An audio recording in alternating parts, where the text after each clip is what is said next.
All right, in this lesson, it's all about best-selling book covers.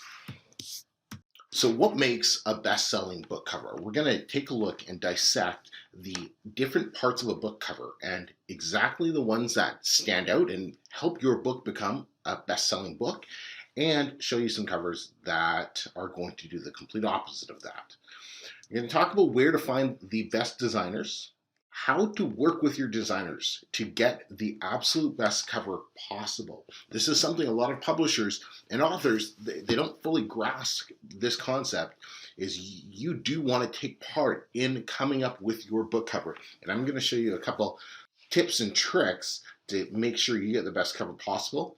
And we're going to cover how to order your best-selling book cover. There's three main things your customer looks at before they buy your book.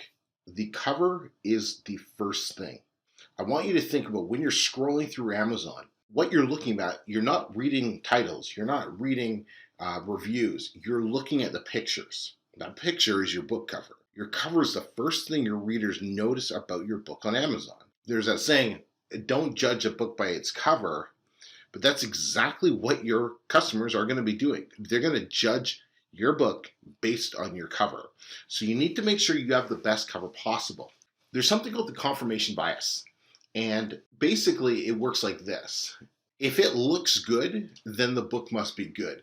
So if you assume something is good, you're going to go into that, whatever it is, with a more positive mindset, right? Whereas if your first experience with something is a negative experience, you're going to most likely start looking at everything from a negative standpoint, right? So if your cover is bad, then customers automatically, subconsciously, are going to start thinking, well, the book must be bad. Based on your covers, your reader will start to interpret the rest of the book with this confirmation bias. And this is going to start the process on the types of reviews they're going to leave from you. It all begins with the book cover. Now, how do we get the best covers possible? Number one is we hire professionals, always. Cover creation is an art. It is not a science. There is no one size fits all. Never, ever, ever create a book cover yourself. This is the worst thing you can do for your business. It's also one of the biggest mistakes a lot of publishers make. I don't care how well you think you are on Canva or on whatever free program you're using. One, if it's free, it's by default, it's just not going to be that great. Now, if you're a graphic designer and you're using Illustrator, you're using some of those professional programs, well, you probably know what you're talking about. But even then, I'd probably just pay the professionals to make a great, outstanding cover for you. We can give feedback, we help with the design, but we want to leave the work to the pros. We focus on the things that we're going to be best at. That's why we outsource, hire people to help with areas that are better served by experts in their field. Now, what type of covers do we want? Here are 6 covers. These are the type of covers we want to be going after in our books. They're attention grabbing, they're in your face, they tell you exactly what's going on. Now there's 4 main elements that go into creating a best-selling cover, right? These 4 things should be followed at all time, although like art, there are exceptions. So the first thing is it grabs attention. We have to stop the customer's eyes from scrolling. That is the number one job of the cover. It needs to be unique. You don't want to copy the same design as every other cover in your niche. Make a cover that stands out when everyone's zigging zag. It needs to be easy to read and clear. They need to know within 2 seconds what your book's going to be about. And professional aesthetics. This is where the confirmation bias begins. You want them looking at your book, thinking, wow, this looks like a really professionally done book. Here are your covers to avoid. These are cookie cutter, $5 basic covers that self-publishers have made. So let's take a look at this. They all follow this type of cookie cutter concept. You have the main title, a subtitle, which is stuffed with keywords so small no one could read it, a picture, and the author name. You see that? Cryptocurrency trading, subtitle, beginner's guide to buying and selling Bitcoin and cryptocurrencies. Picture, author name. Crypto digest, how Bitcoin and cryptocurrencies are going to progress the 21st century. Picture, author name. And then you look at these self-discipline books, absolutely horrible. Just complete trash here, right?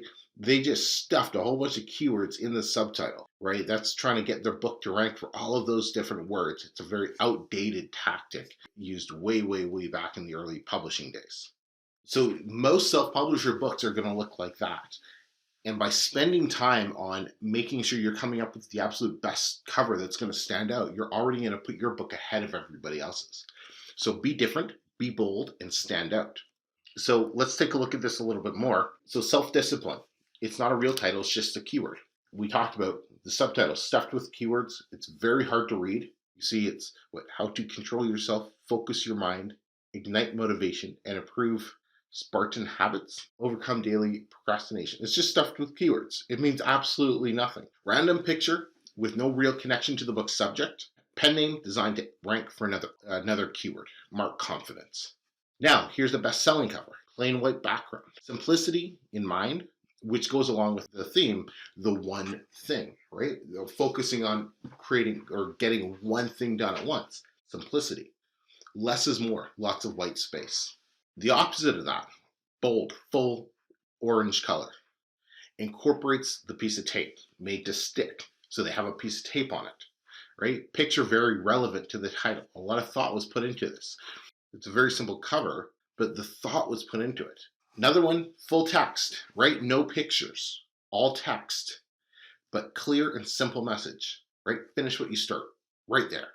Author name moved to the middle. So something unique. Author name not being at the top or at the bottom, they had it moved to the middle. Something just like that helps your book stand apart from everyone else who has the author name at the bottom of their books.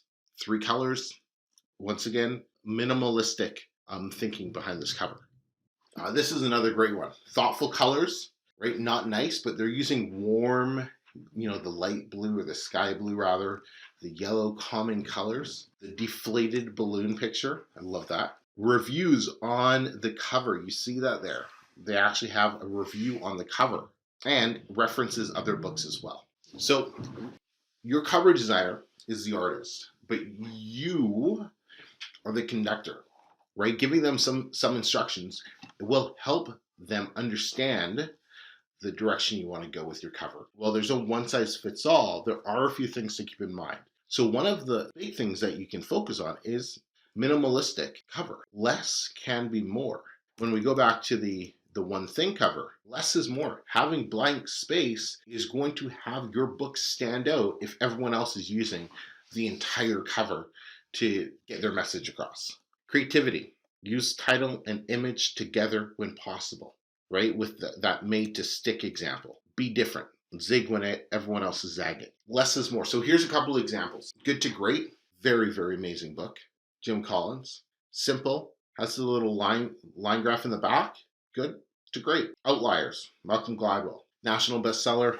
Phenomenal book. And then, How to Win Friends and Influence People by Dale Carnegie. Very basic, simple covers on these national best-selling books. Creativity, power, right? With 48 laws of power, right? Quiet, how they have the subtitle inside the big Q, and measure what matters. Once again, they're incorporating their image and the text on the cover. So be different. If you look at these, which one stands out? It's the middle one. There's no picture. It's all black, 3 colors, right in your face. Everyone else is using what? Cookie cutter approach, title, subtitle, picture, author name. They're all using pictures. This person, self-taught programmer. The definitive guide to programming professionally. Not the beginner's guide, not an advanced guide. The definitive guide to programming professionally. This book comes across as the most professional. All right, so where do you find your covers? Well, not all cover designers are equal. Cover design is an art. There's some amazing cover designers out there, definitely, but there's also some who think they are amazing cover designers. This used to be one of the most challenging things for self-publishers. How do you find a cover designer that is going to help you create a cover that's going to stand out, that's going to be attention-grabbing, stop your customers' eyes, as they're scrolling down through all the other books, make your book stand out. So yours is the one they want to click on, find out more about, and purchase. This used to be such a grueling process, but now we have a one-shop place called the Urban Writers, and their cover design package is exactly the type of thing that we're looking for. You can get multiple concepts of the cover 1, 2, or 3 different concepts. The price is affordable, and most of all, you're able to work with your designer to come up with the perfect cover for you. And that is the biggest thing. So I'm going to show you exactly how to order your cover through the Urban Writers in the following lessons that you can find in the description of this lesson. All right, so here's a few things to tell your designer, and I will go into more detail in this in the following lesson in the description when you're talking about ordering your cover. But the book info, title, pen name, dimensions, what you would like, 2 to 3 mock-ups. I'm going to show you exactly what that means. Overall, what you're looking for in the cover. So this is where studying other covers is a good idea. Seeing what is selling, what has been selling well on Amazon, and trying to determine, are there any pattern to the best-selling books in your niche? An example of covers you like or you don't like. As with your book outline, the more you can tell your designer about the type of cover you want, the better your cover is going to be. So one of the things that's super important is to have different concept of one book. So here are 3 different covers, land your dream job, but 3 different design concepts. Now, these clearly are not the best covers in the world, but you see here, one cover designer came up with these 3 different concepts. And that's so important. So you can look and make the best judgment call. Because if you just got, like, say you just got this one with the bullseye, you want to take a look and see, hey, well, this one might be speaking to your audience a little bit better, or that one, with the grabbing, I guess he's grabbing his dream job, so to speak, might speak to your audience a little bit better. And I'm going to show you, based on the packages that you can choose, how you can get 1, 2, or 3 different concepts when you're ordering your cover, and show you why that's so key. So in terms of dimensions for your covers, you need a 5.5 by 8.5 inches for your Kindle book. Your paper book is going to be the same, along with the cover and a spine. And you're going to see that in the next video lesson. And your audiobook is going to be a 2500 by 2500 pixels. When you're ordering your cover from your cover designer, you're going to get all 3 formats for these 3 different types of covers. So let's go ahead and move into how to order your cover.